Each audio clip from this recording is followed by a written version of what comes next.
You're self-aware, painfully so, but awareness never turns into action. You know you're wasting time, you know you're holding yourself back, you know the habits are destroying you, and somehow, you stay there anyway. Almost like you've made peace with the misery. Thinking never stops, your mind becomes a constant observer, watching, judging, questioning every move you make. Sometimes it feels like there are two versions of you living at the same time.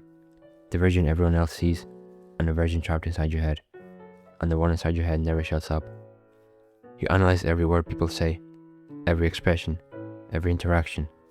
But you analyze yourself even more. You become so aware of everything around you that nothing feels natural anymore. Happiness feels harder to reach. Even simple moments get interrupted by overthinking. You hesitate. You second guess yourself.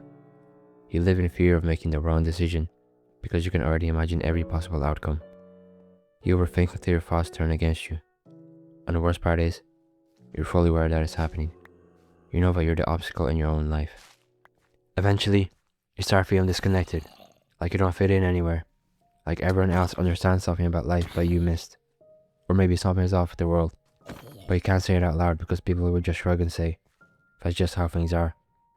And when nothing around you feels right, that feeling slowly turns inward. You stop questioning the world around you and start questioning yourself. And thus begins a quiet collapse of who you thought you were. You start losing the image of yourself. I don't recognize who I am anymore. I don't know who I am to myself or to anyone else. Am I even worthy of love? And somewhere inside you wonder, if I can see all of this so clearly, why can't I change it? But maybe awareness was never the enemy. It just feels that way when it's left unchecked. Maybe the problem is being trapped in endless thought without ever allowing yourself to live. Awareness doesn't have to mean control, because awareness gives you something most people don't have, the ability to see yourself clearly. And clarity, when you learn how to use it, becomes power. It lets you see the parts of yourself most people avoid. Your fears, your habits, your pain, but also your potential. And slowly, that second voice in your head, the one that judges everything, can become quieter. Not because it disappears, but because you stop giving it authority. Being aware can be terrifying, but it can also be the beginning of inner peace. So stop treating every thought like a fact. Not every thought deserves your attention.